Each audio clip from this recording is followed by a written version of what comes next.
The thoughts, views, and comments expressed by the hosts, guests, and callers on Beyond the Headlines are not necessarily those of management, ownership, or production unit of the Verizon Media Group. Beyond the Headlines is a production of ILTV Studios and cannot be reproduced or represented in part or entirety without express written permission of the Verizon Media Group. Beyond the Headlines is the intellectual property of the Verizon Media Group. Copyright 2021.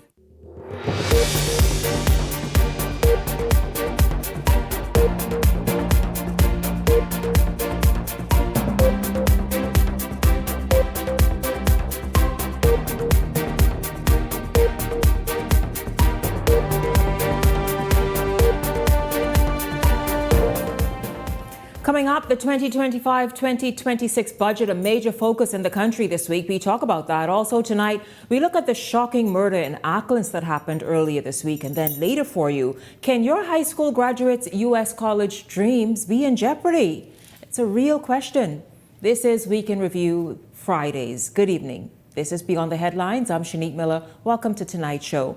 The 2025-2026 budget remains a focused attention this night. The communication was presented by Prime Minister Davis in Parliament on Wednesday. A number of people are optimistic and hoping that this budget delivers the economic injection that the nation needs, particularly in the face of U.S. President Donald Trump's tariffs that are creating some economic uncertainty. The national budget alluded to alluring promises, strategic cuts, and high stakes for the months ahead. We get the story from Jose Etienne. More than a balanced budget, a budget with a surplus. That announcement being described as a defining moment for a modern Bahamas, one that signals that the country's economy is thriving after previous setbacks. Davis says this feat didn't come without a sacrifice and patience from the public. Consequently, he noted that relief for the average Bahamian is imminent, and it's coming in the form of value-added tax reductions to 5% on a number of items that take effect in September. Feminine hygiene products.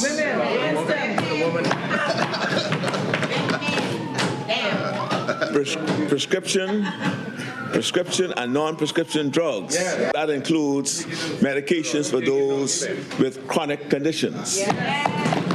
It doesn't stop there. Davis also announcing the reduction and removal of customs duty on a litany of items as a part of government's wider efforts to make life a little bit easier for residents. Helping families, homeowners, and small contractors by removing the customs duty on the following items: refractory cement, mortars and concrete, and similar compositions. Duty on the following items is being reduced: cleaning products, electric or battery-operated shavers, juice extractors, trucks weighing 20 tons and above. Now, while the Davis administration is reducing taxes, it's also embracing more revenue. Total revenue amounted to $2.5 billion in the initial 9 months of the fiscal year. This marks an increase of $266.3 million, or 12.2% as compared to the same period in the previous fiscal year. Here's what's driving the turnaround. This improvement, Madam Speaker, in revenue performance resulted from a boost in tax revenue of $243.2 million to a total of $2.2 billion. Davis adding that the country's deficit remains on a downward trajectory. Government's fiscal performance for the initial 9 months of the fiscal year showed a 16.6% decrease in the deficit to $178.9 million. Davis also giving formal notice of a borrowing resolution in the lower chamber, despite government projecting a budget surplus in the 2025-2026 fiscal year. He explains that the move was strictly intended to refinance existing debt and manage cash flow, not to cover a deficit. He's also responding to critics who might argue that his claims aren't supported by the facts. He says recent credit ratings by international agencies speak loud and clear. The inaugural BB- credit rating from Fitch marks a significant milestone in the Bahamas' credit recovery and re-rating trajectory.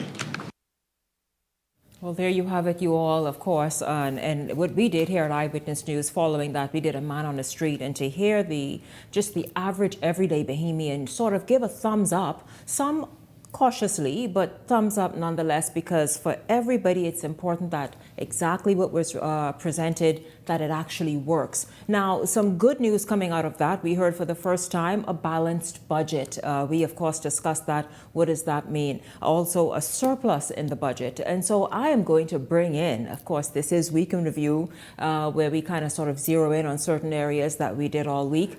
Bring in the my panelists, contributors, Leslie Miller and Ellington Ferguson. Good evening, gentlemen, to both of you. Welcome to Beyond the Headlines. Good evening. Good evening, Shanique. Good evening, Bahamas. Certainly, thank you once again for this opportunity.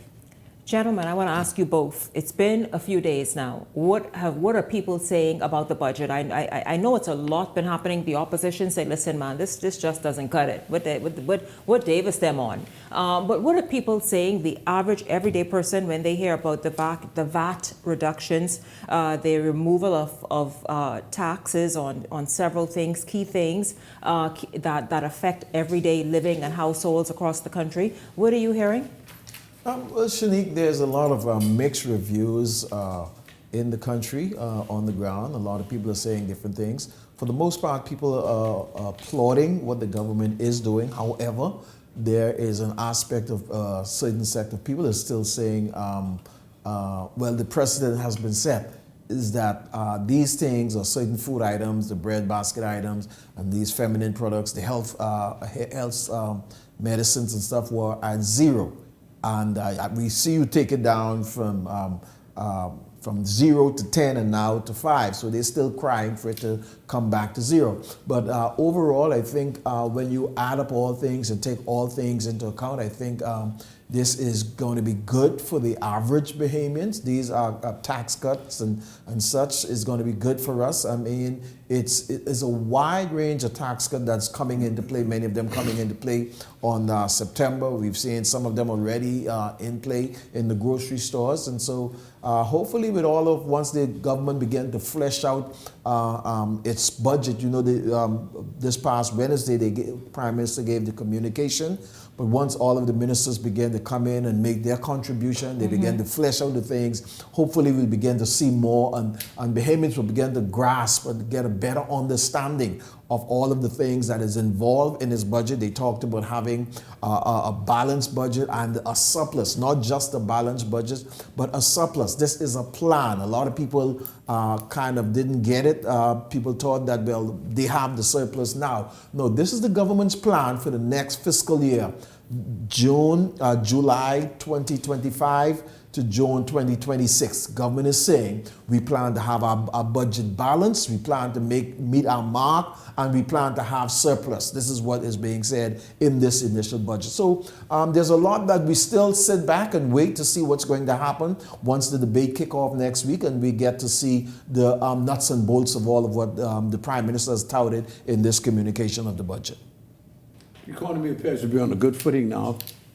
I think the way forward should be one that's going to assist the average ordinary Bahamian in this country. I think the cost of living is still extraordinarily high. The cost of rental apartments is killing the average ordinary Bahamian. And bear in mind that most of the households in this country are borne by women who are unmarried, single out there, with 2 or 3 children. And it's still a hell of a task for them to survive and live in a healthy condition and be able to feed their children with a decent meal every night. That bothers me. And I think more needs to be done in that area. Again, we need to go back to the act that we passed back in 2004, I think it was, the Rental Act, to stop these unscrupulous landlords from taking advantage of Bahamians and renting out most of the apartments now throughout New Providence to these, what do you call them, people Airbnb. To Airbnb, and this affording the average Bahamian to live in a decent place. That's the trouble, and I'm telling you, it's very, very troublesome. I think the welfare department need to step their game up to assist those who are downtrodden and who are in need of a decent life, to provide more assistance. There are too many women out there. Again, some having 2 and 3 jobs, believe it or not, to provide for their families. 2 and 3 jobs, and I got to go again, hit the unscrupulous, some of the fifth-rate men we have in this country who want to have children but don't want to take care of them. Who want to spread That's more than 70% of them. far and wide. it's time that they step to the plate. I was talking to some guys today, they're talking about a lot of people hiring Haitians and what have you, foreigners, because we pay them less. It's a lie from hell. The average worker in this country, foreign or not, average mason makes $120 a day. They say the Haitian makes 60. I don't know where the hell they get that from. I wish I could find one making 80 or 100. Doesn't happen. But the fellas who are lazy and who want to come on your job at 9 o'clock with a little damn greasy bag and don't want to give you the first thing on the agenda is eat the little greasy bag, which is breakfast, then go on their phone like they're missing something. All right, yeah. It's a problem. It's the work ethic. I think the government's doing the right thing, but a hell of a lot more needs to be done to assist those who are under that radar where they can make a decent living. Absolutely. Yeah, well, of That's course, a serious problem we in know this what's country. happened already. Minimum wage has been increased. And it's gotta be increased again. Certainly not near enough No. to have a good quality of life and standard of life, but that's been increased. There's increasing calls still for the livable wage, and so we'll see where that goes. But gentlemen, I want to get through a lot in this segment, so let's keep it moving. Police on the island of Auckland's making a gruesome discovery. You all remember this on Monday. A man was found dead under very suspicious circumstances. The case has shocked that small community. We get more from Linton Ritchie Jr. You went up there.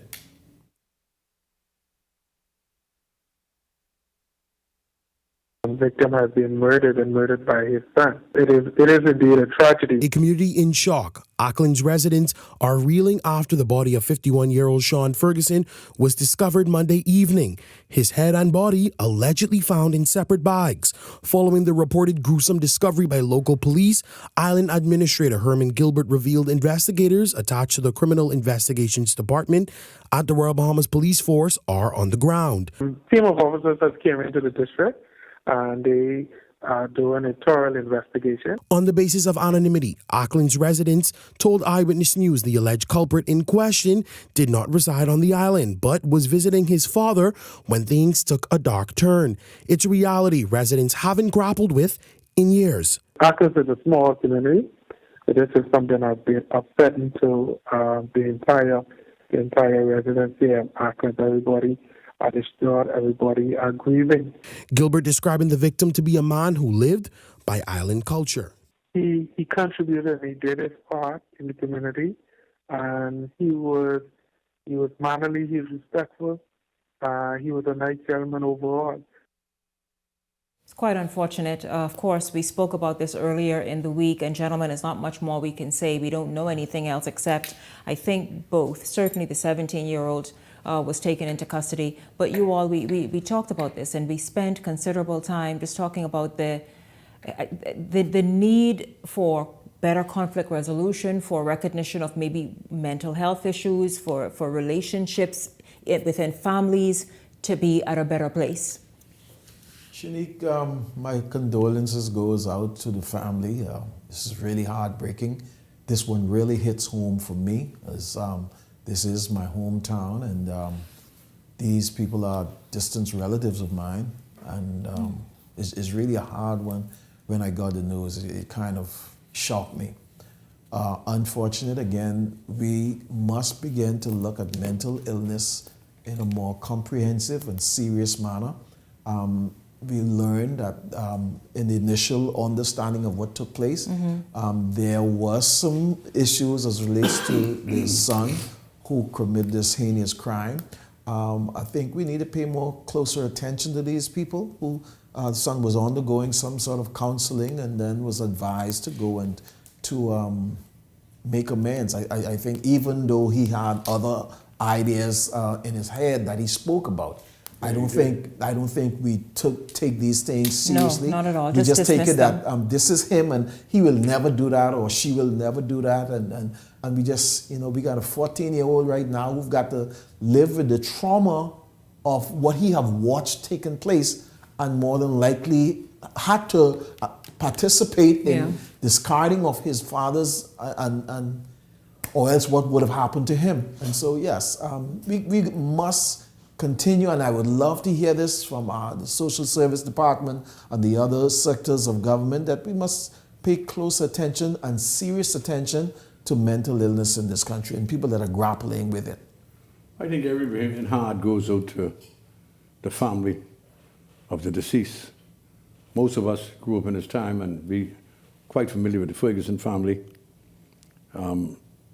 He was a man, the grandfather that is, had his 2 sons, I believe, and 2 daughters, and they were outstanding people in the community that made a contribution to our country. Absolutely. It's just so tragic that the entire family now, life is shattered with such an horrific crime. I can just imagine the grandmother, because I believe the grandmother is still alive, and his mother, who is still alive, and the aunts and those. I mean, it's a terrible, terrible thing. And we just could hope God blessing would provide them with the sanctity and the emotional turmoil that they must be going through now, that our hearts and prayers are with them. And we trust that no one tried to follow or duplicate what has transpired this week. This was one of the worst weeks in the history of our country, and a father could be beheaded by a son. The circumstances were horrific. Obviously, there was a mental capacity involved in this, I'm told. But, you don't wish that on anyone. No. In this life. And we trust that God would take matters into his hand and just provide the family with the comfort that they would need in this time of their grieving. Well, we're picking up on a story we didn't give much attention to this week here on the show, but speaking of, in terms of how this surplus will happen, Prime Minister Davis, and it was a huge delegation of Bahamian businessmen, including from Grand Bahama as well, led a delegation to New York just after he delivered the budget communication, in fact, for a business and investment forum. Davis addressed an audience of financial experts and investors as he sought to relay a convincing message that the Bahamas is open for business. The Prime Minister is seeking to drive that message home as the government has been adamant about touting the country's reputation on the global stage. It's a strategy they say is critical to securing investment opportunities that could benefit the nation. We boast a robust financial services sector, a business-friendly tax environment, and one of the most dynamic tourism economies in this hemisphere. But beyond the facts and figures, what we offer investors is something increasingly rare in today's world: clarity. We know who we are, we know what we offer, and we know where we are going. Our government is focused on providing smart, targeted reforms to enhance the ease of doing business. We are modernizing infrastructure, digitizing services, upgrading energy systems, and removing outdated bureaucratic hurdles, all to ensure that our investments in the Bahamas are not only secure, but positioned to grow. Well, gentlemen, you see that. I tell you, I heard about this some weeks ago. Obviously, a number of Bahamian business owners are there.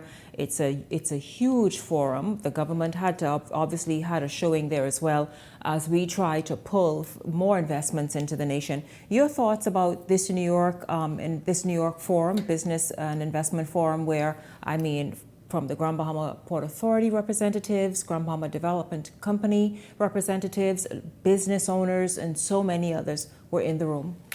Shanique, on the heel of the Prime Minister's budget communication, what we're seeing is a deliberate and an aggressive Prime Minister going off to ensure that he achieved this goal of this balanced budget and the surplus. I think this speaks very well of Prime Minister trying to shore up the nation and really get the Bahamian economy and get development coming into this country. Very well. Since we formed the Bahamas Development Corporation in January of 1974, we work in close concert with the Grand Bahama Port Authority in promoting investment opportunities in the Bahamas. On our most traveled spots for New York, Canada, and most of Europe, especially Germany. That's where most of the major pharmaceuticals that located the Grand Bahama in the 60s and 70s came from, and the 80s too. So those trips then made the difference of making Grand Bahama that sort of technical hub it became, not technical, industrial hub it became. Absolutely. Yes, and I'm happy that the Prime Minister and his team is now going to these areas where we can attract major foreign investment, especially for Grand Bahama. Billionaires who, in the area of manufacturing and the like, to see that the Bahamas has so much to offer in terms of tax, in terms of our proximity to the eastern seaboard of the United States, to the Caribbean and South and Central American markets. There's a lot of opportunities here for major international investors to see the Bahamas as an attractive place for them to make an investment, and they can make a good return on their investment.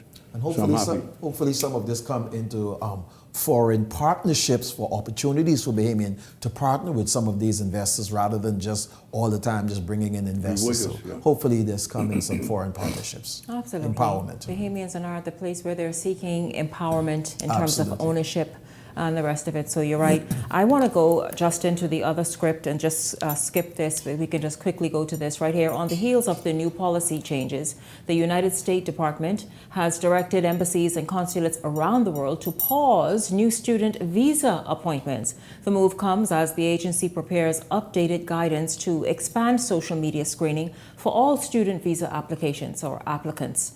The U.S. spokesperson for the U.S. Embassy State Department, or U.S. State Department, Tammy Bruce, confirmed the development during a recent briefing, adding that the department will do what is best for the United States. Very seriously the process of vetting who it is that comes into the country.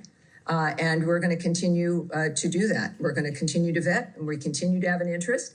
Again, whether they be student or if you're a tourist who needs a visa or whoever you are, we're going to be looking at you. I think why that would, it seems to be such a controversial thing that's going on, but it shouldn't be. And every nation should take seriously, and does, who's coming in. So if you're going to be applying for a visa, follow the normal process, the normal steps, expect to be looked at, and we go on from there. So there you have it there. I know people are torn on this. We had a story just before that of how it impacts directly Bahamian students. But gentlemen, your thoughts on what the U.S. is doing even more to beef up its own inland security and to obviously screen who these students are. We have seen from protests and various just violence break out, but protests, whether they be the Palestine movement and so many other movements, the anti-Jewish, just a whole lot of stuff going on in various campuses that people are pushing, but many of them are on student visas, and they're saying, listen, do what you came here to do. Absolutely. The rest of it, leave alone. Shanique, I can recall a few years ago, there was some sort of protest going on in the U.S. And I think it was around the COVID time when they had all those COVID protests also. Fred Mitchell, our own foreign minister, advised people to Bahamian students not to get involved in those type of things, do what they went to do there. It was wise even then. Absolutely. And so now come forward to this, I think it's within their purview to make sure that people that are coming to their country, they want to see what you're involved in, what you've been doing on your Facebook Live, what kind of stories you've been following, or what kind of rhetoric you've been putting out there, to decide who they let into their country. And this is a right. That's a privilege where when they allow you. That's not no right. That's a privilege. And so they're well within their rights to do just that. Listen, you know, on that matter, nothing could be further from the truth. The United States is supposed to be this democratic light for the world. In the 60s and 70s, I went to high school in Miami, went to college in Texas. What about the Vietnam War? Privilege, not a we right. Used to have, you know, it's a right. During the 60s and 70s and the 80s. Right. Yes. This is the first time this happened in the much history as of I hate to America. talk about This is the first time this has happened. Illegal immigrant in this country, and you saying they don't have no right here? So Haitians have a right to come here. They're not illegal immigrants. They are paying for their school fees. But it's still up there. I'm talking about America. No, it's still sir. there. You don't have a right in Yes, you another have a right. They give you a privilege. That's why you get a visa. That's a privilege. We can say no or we can say yes. During the Vietnam War, there was demonstration on a daily basis at all the major universities. They don't have to allow it. Okay? Yeah, maybe it was, but they don't have to allow it. Y'all got to stop getting up. No, that's a people country. On this right-wing garbage. But when it comes to us, free speech. We deal with illegal immigration and say they got to go home. You have no right. Well, I'll tell Look you how we used to talk about the Haitians when they have their flag there and stuff here. Or Europe. We can't be hypocritical about this. Let the international students here begin protesting against or for anything. No, they don't. Now, if you're going to come in the Bahamas and you're going to tear up campuses and cause mayhem, this is what's happening in the U.S. And if you're going to cause mayhem, then you have no business here on this here land. But listen, we have to pick this up. We have to pick this up. No, it's been happening in the U.S. It's been happening in the U.S. We're back after this.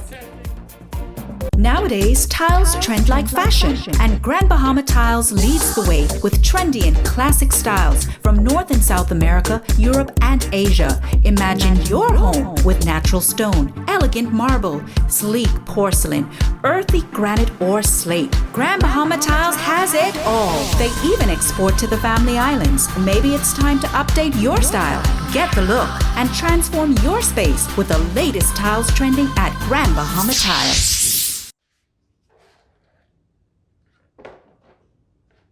Do you ever just want more? But wait, there's Marco's! Introducing the More Marco's menu, packed with your favorites starting at just $6. Like our warm, golden baked cheesy bread, crispy stuffed pozole. How about a hot, fresh, medium one-topping pizza? Subs, calzones, pizza bowls, and more. Starting at just $6. Certain restrictions apply. More variety, more value, more Marco's! Order today at Marco's Pizza, Bahamas. 7.5 years, but I walk in here all of a sudden, total stranger. I'm calling you Rick and Sheila like...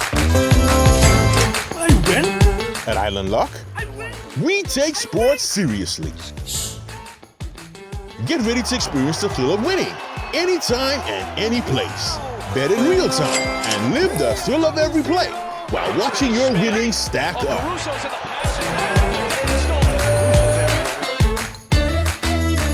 It's your chance to score big with fast payouts and a world-class experience. Get in the game and bet the Bahamian way with Island Luck Sportsbook.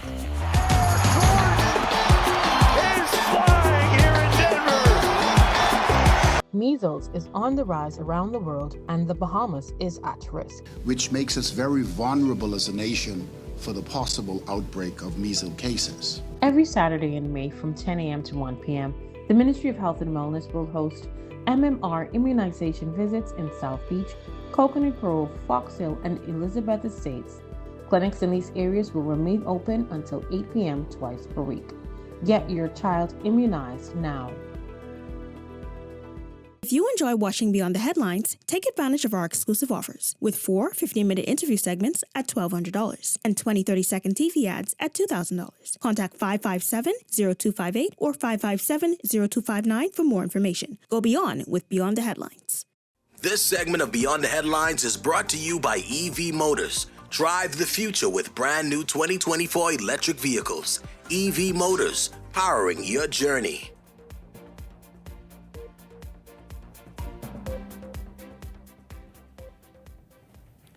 The Davis administration facing a fact check tonight after Prime Minister and Minister of Finance Philip Davis asserted that for the first time in the nation's history, there has been a budget surplus. Davis, while making what could be potentially his last budget communication for this term, noted that there has been an estimated fiscal surplus of some $75 million.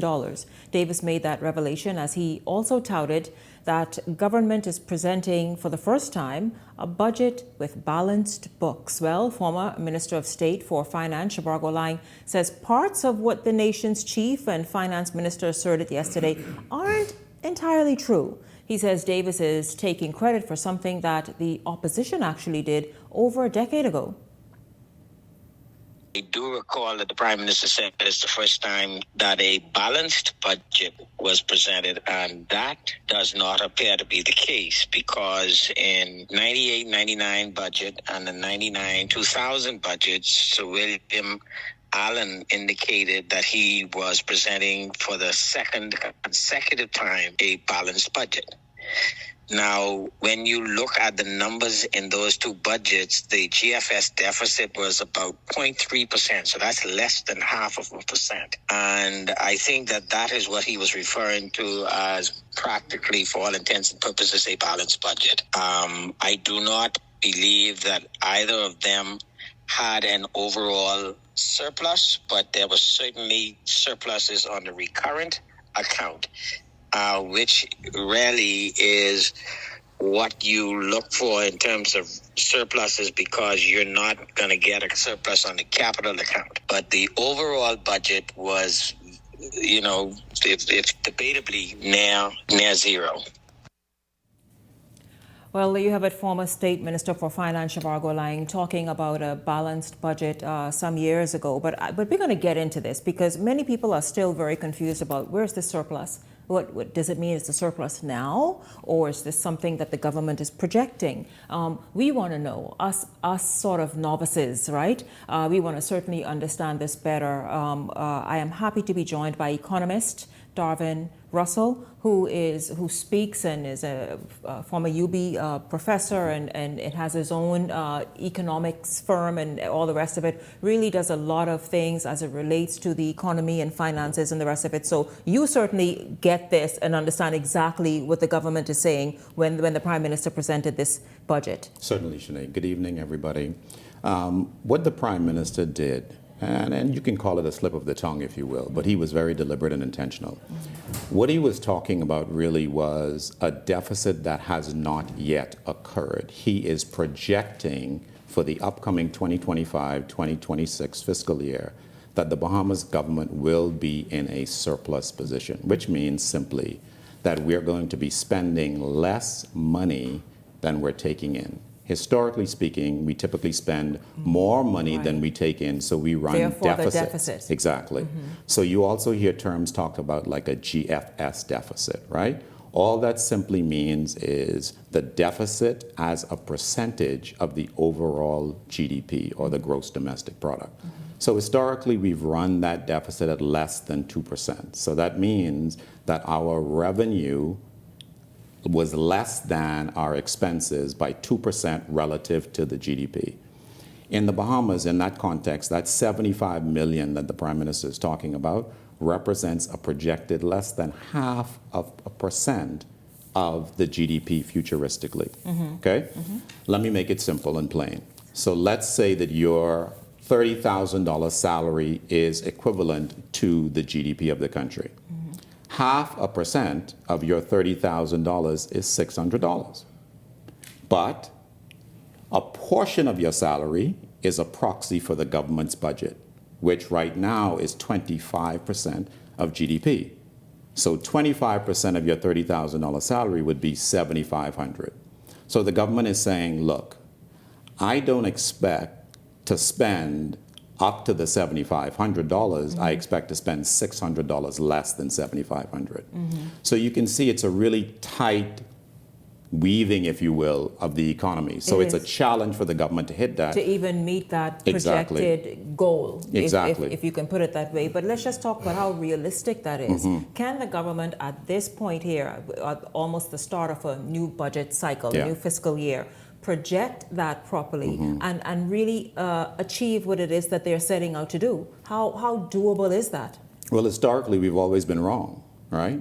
This is an inexact science. So you're asking me 1 year from now to tell you what's going to happen. Government revenue and expenditure is an imprecise science. It's not like your salary. You know you're going to be making $30,000 a year, and even you still miss the mark with your budget. So imagine if you are not able to predict your expenses with certainty as an individual, it's very difficult for the government to predict it within a 98% degree of accuracy. Now let's talk about what the government is. Obviously the government with this surplus is projecting that this economy will be turning. We've seen some signs of that happening in Grand Bahama, for example. Absolutely. Eleuthera continues to do and perform well. What needs to happen in order for this surplus to truly happen and for lives? Which Leslie mentioned at the top of the show, the housing issue that still is a huge thing for so many Bahamians and just so many other things. Inflation continues to be a challenge, and so many other things. Access to good quality food, food that's affordable, but yet good and healthy in quality. How does all of this need to take shape in this economy, in this nation, for the Bahamas, Bahamians, and the government to be able to say, hey, guess what? We did it, and Bahamians are benefiting? So there are really only two things that the Prime Minister alluded to in his communication. One is the growth of the economy, and that's tied to tourism, specifically cruise passenger increases. And the second point is he talked about this top-up tax from multinational firms. He's expecting to generate $130 million in incremental tax revenue. So those two levers he has to hit, with everything else being equal, to make sure that that $75 million becomes a reality. And that's difficult. Why is it difficult? Let's talk about the top-up tax with international firms here in the Bahamas.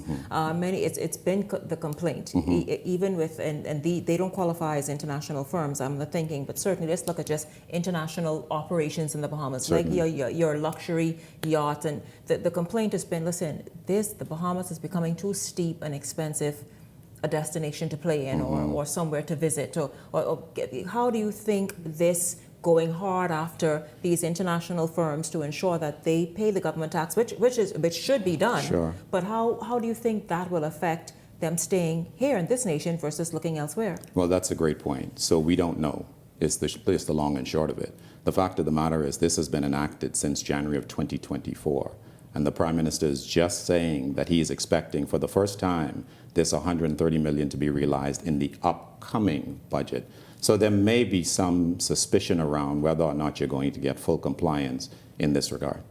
Let's talk about the credit ratings that the government is riding high on, and they're saying, listen, this is an indication of what we're saying, that we know what we're saying. We have. You talk about this science to a T. Yeah. Well, we have sort of written out this, and to a T we got this, because recently they have been given basically thumbs up from whether Standard & Poor's and the others. Let's talk about how important those credit ratings are, and what do they say about the management of the economy right now?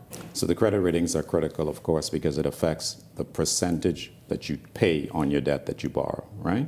So the lower your credit rating, the more money you pay. The higher your credit rating means the more stable the outlook, means the more premium your debt is, means your economy is being managed responsibly by your government, right? The Bahamas is in what we call non-investment grade or junk status, meaning we're not doing well. So despite this positive outlook from Fitch, we have a long way to go before we get back to investment grade. And absolutely. Where is investment grade? At the A, and we're at double B. So we got a long way to go. So they don't even say, because when you're taking an exam, if you get a B, fantastic. Absolutely. It's still okay. Absolutely. So we're a C student. Right now we're a C student. We're trying to get back to an A student. Wow, yeah. This is really something. Let's talk about what needs to happen to invest in the everyday citizen, to help us become to grow along with because I'll tell you what seems real right now. Yes. The investments on the books, the investments announced in various islands that people are very excited about. People are we did a man on the street earlier this week, just opinions, man on the street, about getting people's opinions about, listen, what do you think about this budget? Where do you think the nation is headed? What do you think about what you're hearing, what you're seeing? What needs to happen in terms of investment in the human resources to be able to get Bahamians to grow with this economy? The Prime Minister talked about this upskilling. I think we recognize as a culture that we are, in order to take advantage of these opportunities, we're going to have to move into different skill sets. I am not sure, however, whether or not there has been sufficient thought given to what exactly those needs are, with the level of detail that they need to be, so that you or I can encourage our children to go and pursue a specific degree or a specific area. I think more needs to be fleshed out in that area. Additionally, I think the Prime Minister also would do well to focus more on domestic opportunities as opposed to our obsession, it seems, with foreign direct investment. Foreign direct, which is important, but then grow the domestic opportunities just alongside that. Absolutely. How do you think we can begin identifying, because countries, I don't know if they still do, but certainly this is how countries are built. They decide that they're going to be this amount of people doing this and getting excellently skilled in this area, that area, the next area. Obviously that's needed again in 2025 and beyond. How can we do that? How can the Ministry of Education or these technical schools begin to really channel people and direct people in these areas to ensure that they are highly skilled? Like construction, for example, we talk about that a lot, that industry on this show, and the fact that it's no longer picking up a hammer and a nail and figure that you now can do construction. Construction is beyond what that used to be. Yes, you can apply the same analogy to all of the trades, quite frankly, right? Being a mechanic in 2025 is not the same as what a mechanic was in 1985. It is a fundamentally different ballgame. Plumbers, electricians, the same thing. those industries, the level of talent and education that you need far surpasses today what it was 20 years ago. So this upskilling is important. The other thing that's important is we need direct investment in small business, not just the peripheral small grant programs that we're used to, but we need way more robust, focused attention to certain areas. Let's say, for example, agriculture. The Prime Minister is talking about hydroponic farming. He's talking about egg production. The problem with that is we really need to move to more meat production. We need to move towards specific investments, large-scale investments in those industries. So if you want to touch farming and that $1 billion worth of imports, we're going to have to put a whole lot more than $9 million into agriculture in order to see some meaningful change and benefit for the economy. And it's hugely important. I love what you said. I mean, I hope someone like you would have the ears to decision makers, because you're right. The agriculture is one of those industries that must be beefed up, that must be shored up for all of us. We know that the region is vulnerable when it comes to food production, access to food, and then being vulnerable when it comes to like price hikes everywhere. For example, these tariffs. The region hurts. And so the thing is that we must now really begin to properly almost replan a nation again. Exactly. To the direction we want it in. I give you an opportunity for a final comment. I'd love to have you back, by the way. I really enjoyed this, but I'd give you an opportunity for a final comment. No, I'm really hopeful about what we have in store for 2025, 2026. And I think the average Bahamian really wants to believe that all the good that is on paper is actually going to come to fruition, because it's going to benefit us all in the long run. So I wish us all well. Absolutely, we all are hopeful. You're quite right about that. Darvin Russell, of course, an economist here on Beyond the Headlines, just breaking down the budget in another way, making us understand what's needed, what's necessary, also that surplus and how that looks and how that will sort of play out and flesh out. Hopefully, we all want that to happen as well. But thank you so much, Mr. Russell, for stopping by. It's good to speak with you, and thank you for joining me on Beyond the Headlines. Thank you for having me. When we come back, this is gonna throw you for an entire loop. It has to do with a Jamaican parent who kidnapped her daughter, but the stepmom legally has rights to the daughter, but she was. Don't go anywhere. We're gonna tell the story when we come back, right here on Beyond the Headlines. Stay close.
Has expanded their testing menu. We now offer blood work, drug screening, and so much more. Our hours of operation are Monday to Friday, 7 a.m. to 5 p.m., and Saturday, 8 a.m. to 1 p.m., located on 11 Madera Street. We are here for all of your laboratory needs, with fast and reliable lab work done by our friendly and knowledgeable staff. Let us help you take the needed steps to stay in the know about your health. Let's keep working towards a healthier you. Stay eating well.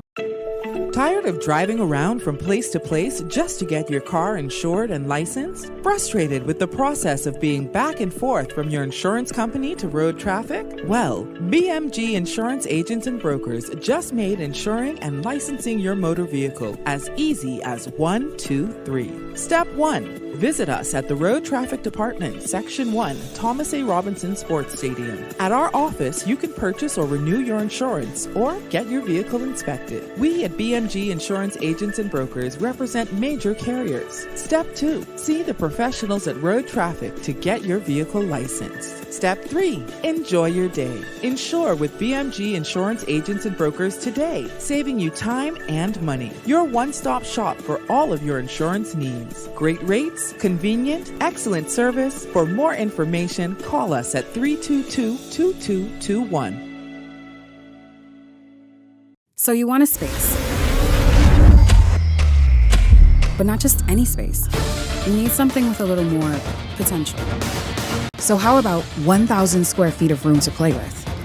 Superb audio and video production capability, digital LED wall, full lighting grid, and about 124 seats to accommodate a full studio audience with so many other features.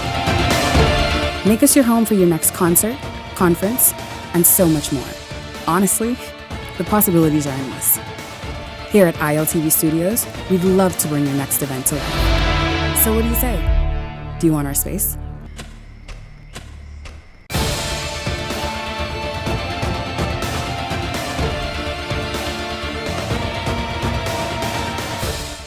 If you enjoy watching Beyond the Headlines, take advantage of our exclusive offers with 4 15-minute interview segments at $1,200 and 20 30-second TV ads at $2,000. Contact 557-0258 or 557-0259 for more information. Go beyond with Beyond the Headlines.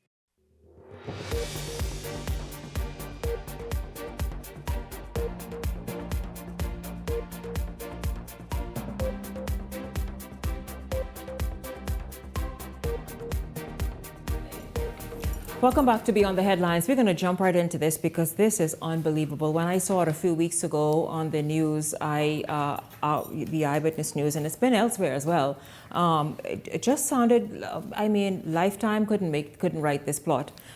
This is the story of a 15-year-old girl who is Bahamian. Her mother is Jamaican.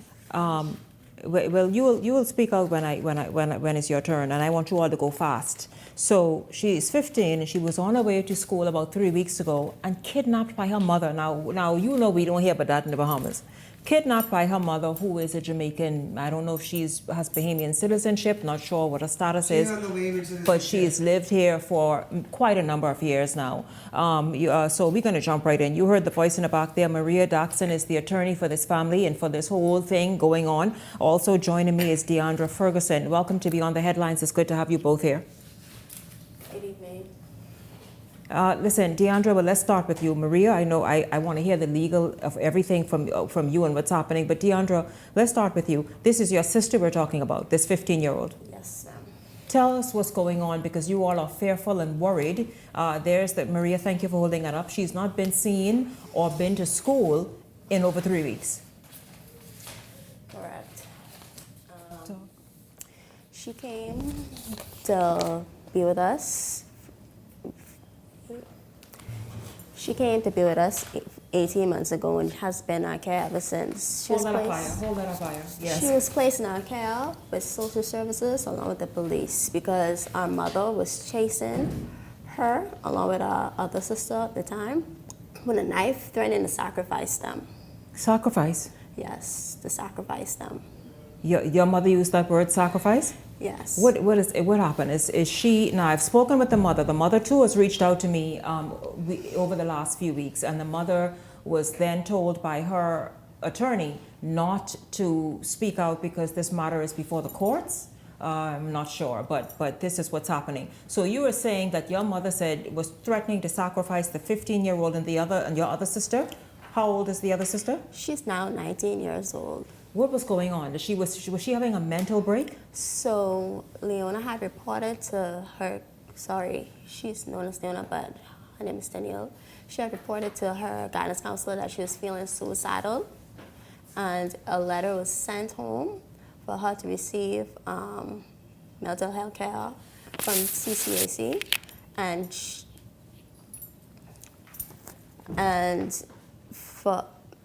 instead of mommy sending her to CCAC to receive her care, she pulled her out of school entirely. She pulled out of school. Yeah, she pulled out of Is school. mental health an issue when you live, because you ran away from home as well to get away from your mother? Yes, ma'am. Why didn't you bring the others? Why couldn't you just bring everybody at the same time? At the time, I was 18 years old and still in school, and it wasn't possible. And because yes. Mm-hmm. You found, and you were lucky to find a nice family. Did you know these people before? I think I have something right there. Go ahead, keep talking. I went to live with my paternal sister, Sasha Ferguson. Mm-hmm. Yes, she saw the abuse that was going on. Your paternal sister? Yes. And since then, y'all have been fighting to kind of rescue all the others. Is this your mother you're holding up? Yes, ma'am. Describe what the relationship has been and is with your mother that caused you to run away, caused the others even more recently to try to run away but could not. So from the very beginning, there's a police warrant out for her. Yes. She got deported from the Bahamas when I was around 6 years old, and at the time when she was getting deported, I was at school, and she already had my 2 younger siblings who were a toddler and at the breast. And we had family over here that wanted to keep us, but she said that she's not going to Jamaica to suffer alone. And she had her friend collect me from school to bring me to the detention center to her. When we spent about 2 years in the detention center. When we got to Jamaica, that's when the abuse really started. She would beat us with electric cords until our skin tore open, lay us down on white towels to bleed out. And then she would stock up on cocoa butter products to prevent scarring. So she said to prevent scarring. What would she do to prevent the scars? She would stock up on cocoa butter products like lotions. So after y'all were beaten allegedly by you with electrical cords, then she would put cocoa butter and whatnot to prevent scarring and bruises and marks. Yes. How are you feeling? This is. I've never heard a story like this ever in my life. I know there's a battle going on. Maria, jump in. Well, go ahead. I know you wanted to say something more, Deandra. And when we got to Jamaica, she didn't send us to school until I was there until I was 9 years old, and that was after Tennille, who is missing now, was born. So at the time I was home, she would lock us inside the house, lock us from the outside inside the house, so we couldn't get out. We had hardly any food, and I was made to take care of 2 toddlers and a newborn. The neighbors started to gossip, and then she registered us to school. This has been so bad, and you've been kept out of school so many times. You don't have a high school diploma? No, I used to miss a lot of school. I didn't get a high school diploma. Miraculously, I managed to keep up my peers despite not attending school, so I got a certificate of achievement saying that I met the academic requirements. I didn't meet the attendance. Even over here, I missed a term at a time, and the way that I would study was I would get my syllabus at the start of the school year, and I would go in the window, catch my neighbor's Wi-Fi, and teach myself from Google. You would teach yourself? From Google. You would go on Google and teach yourself? Yes. Maria, jump in here because this is... And I want to, good afternoon, my fellow Bahamians. You're shaking to put it down. Put it down. I see her shaking. Put it down. You okay? I know. Put it down. Yes. Shanique, she gets 7 GCSE with B's and A's. Very smart. My fellow Bahamians, this evening, this is personal to me. You okay? You okay? I don't want her to have a panic attack. Will it be okay, Deandra? Just breathe, okay? Just breathe. I know this is a lot. Just breathe. Go ahead, Maria. Go ahead. Shanique, what happened is that I am a victim also. The mother, she's cry on air, cry on quick. She cried for nothing. Shanique, she came to me a couple years ago. The mother? The mother. They were living with me. The mother and her 3 children were living with me. And when I tell you living with me in my place, I took them in and put them into my twins' room. And my fellow Bahamians, you know what is so sad today? Is my twins had to remind me about this. They were the ones who had to say, Mommy, go and help her out. They were the ones who was telling me how Deandra was getting mistreated from her mother. They were the ones. Oh, so the mistreatment was happening even in your house that you had no idea about? In my house, and I did not have any idea. Shanique, I turned, because I had to work. Mm-hmm. And so what did your twins tell you this woman was doing to these kids? She was always harassing this one right here to tell her to keep the children and do this. Even they had to remind me a summer that they stayed in my house. This woman never used to come and see her children. I had to put them in summer school. What do you mean she never used to come? So that means that she was coming to see them for the whole summer. So you kept the kids. She lived elsewhere. She was elsewhere. Okay. The whole summer, and they had to remind me. I said, what? These children are smart children. But for this woman to neglect her children like this and treat them this way is unacceptable in this country. No, but is the police in on this? The social services yes, in on this? Because but they can't find her. We need help. Shanique, we need help. Yes, we need help, Maria, Shanique. I know you need help. I know we need to find this young girl, my fellow Bahamians. What is the Bahamians, please. Yes, Maria, and I want you to scream from the top of your lungs. Yes, I am going to do it. Do it. This is a child. This is a 15-year-old child, yes, Shanique. Keep it there. Please, Bahamians, we need help in locating this child. Huh?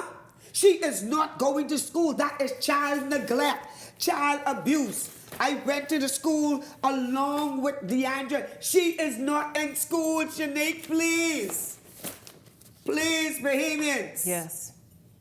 Fine, help us locate this child. Huh? This is personal, Shanique. I know. Listen, we have now the foster mother of the 15-year-old. I tell you, you got to keep up with this story now. Keep up. How did you become the foster mother? On the night of September 20th, 2023, I received a call from Deandra's and my sister, and she had called me through Instagram. She found me on Instagram and called me through Instagram. And there was screaming in the background, and she said she was afraid because their mother was chasing them with a knife, and that she was threatening to sacrifice them, which I witnessed on numerous occasions, this threat. What does she mean, sacrifice? What is she into, allegedly? I would have witnessed at a point in time. What is she into, allegedly, to use the word sacrifice? I would have witnessed at a point of time her strip the children bare, pour expired grape juice over their head with the Bible upside down, a candle lit and the lights off, chanting. The children, when they came into my care, had to be retaught what Christianity actually was because they hated church. They were exposed to something under the guise of Christianity. The police and social services, our sister was 18 at the time, just had finished school, and I was welcome. I said I would take her into my home. Social services said, well, since you have all of your other sisters, which are sisters with Tennille, would you please take her? At first, I was apprehensive because of the numerous instances of harassment, death threats, obeah threats, rape threats that Deandra and I experienced when she first came to stay with me 7 years ago and sought solace under my care. But remembering how bad it was, I couldn't turn my back on Tennille. Thank you very much. How concerned are you? We're going to get to the fact that you feel the police is just standing still on this case and not even making an attempt, not moving forward, not getting any answers, not searching for this girl, not searching for the woman. This is what you're saying. How concerned are you for her safety and the others? I am terribly concerned for Tennille's safety. Tennille would have nightmares for months on end, reoccurring nightmares because of the abuse that she endured, and she begged us. She asked if we could take extraordinary measures to ensure that her mother's story is not believed and that she gets back home to safety if her mother takes her. What is the police doing? The police advised us that they're investigating. Since when? Since since the day that she was taken. But we was there last week. And you feel you've gotten anything, any resolution or any headways made? I mean, where is she? How difficult is it to find her? We've received no positive feedback with relation to finding Tennille. The only thing that the police were able to put out a wanted bulletin for the mother because the mother admitted that she's under a false account under Tennille's name on Facebook, making slanderous claims and also going back and forth with the public and advising the public that Tennille does not need to be in school because she's at TV bonding with her. She's what? At home watching TV with her. And so the Ministry of Education, Social Services, the police, nobody is on this when a 15-year-old is being kept out of school? At this point, we feel like we have no choice but to petition the Bahamian public for help. Right now, I need my people to help us. We're going to follow up with this story with you all. We will follow up. Hopefully you get answers between now and next week, and then we will follow up and see exactly what's going on. I told you all this was on the news. Well, Eyewitness News covered it. Other media houses did as well. And it still is baffling, quite frankly. You're not going to release it next? Mom, Marie, you have 30 seconds. 30. Okay. She's missed half of her HBJCs. Thank you. My fellow Bahamians, this afternoon, look right please, yes. We need help in locating this female. She have already missed half of her BJCs. The school and social service cannot locate this child. My fellow Bahamians, you know how we go when it comes to children. Somebody see this child somewhere, call 919. Somebody see this woman somewhere. I am begging my people, please. We need help in locating these 2 persons, especially this 15-year-old child. I will follow up with you all to see exactly where this goes. Again, the mother contacted me to share her story, but she was then told by her attorney not to speak because it's a matter before the court. Yeah, you believe that, Shanique? So she said. Welfare check. Social service, Shanique, and the police cannot do a welfare check on this child in this country. Well, there's the question, and that's it tonight. Maria, shh, I will call you back next week. I'll tell you this. Maria, if you say one more word. International organization is concerned about children. They are. They are. Maria, you will come back you will come back on the show next week and you will give us an update. Find the child, thank you all so much. Yes, thank you all so much for tuning in.